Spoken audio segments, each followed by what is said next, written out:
President Biden vowed to unite the country when he took office. But can he do it? Our friend Dale Hansen from WFAA in Dallas has a lot to say on this topic. Here's Dale's DBL take.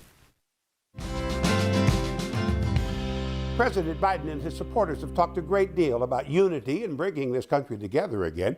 And as much as I want to believe in that and hope that we can, I don't see how we can. We live in a country where one of my very best friends said the riots at the nation's capital last month weren't Trump supporters, they were liberals, dressed up as Trump supporters who incited the violence so that we would blame Trump. Well, I do, so I guess it worked. But try telling him that those who committed the violence during the Black Lives Matter rallies were actually conservatives, dressed up as BLM supporters, trying to discredit their cause, and his brain will short circuit and his head explode as he tries to explain that couldn't possibly happen. But it does explain the brain of the Congresswoman from Georgia, Marjorie Taylor Greene, and what a truly horrible and ignorant person she is.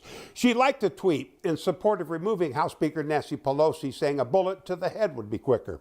She has harassed David Hogg, the young man who saw his classmates killed during the shooting at Parkland, saying it was a staged event, just like the shooting at Sandy Hook, to help the liberals take your guns. She thinks 9/11 was an American plot and a plane never hit the Pentagon that day.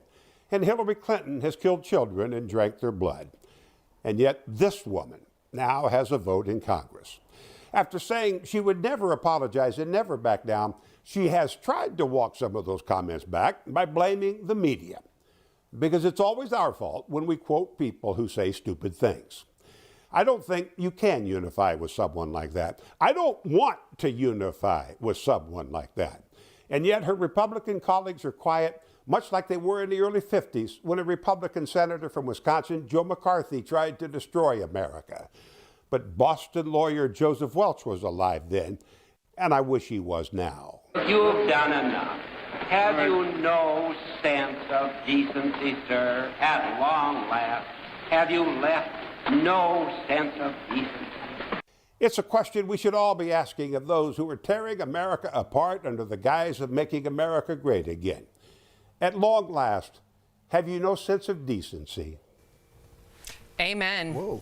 There you go, Jeff. Jeff was just watching it. Erica, you look like a little bit taken back. What do you think about that? Oh, I'm not taken back. I'm very clear. Dale is a straight shot, no chaser all the time.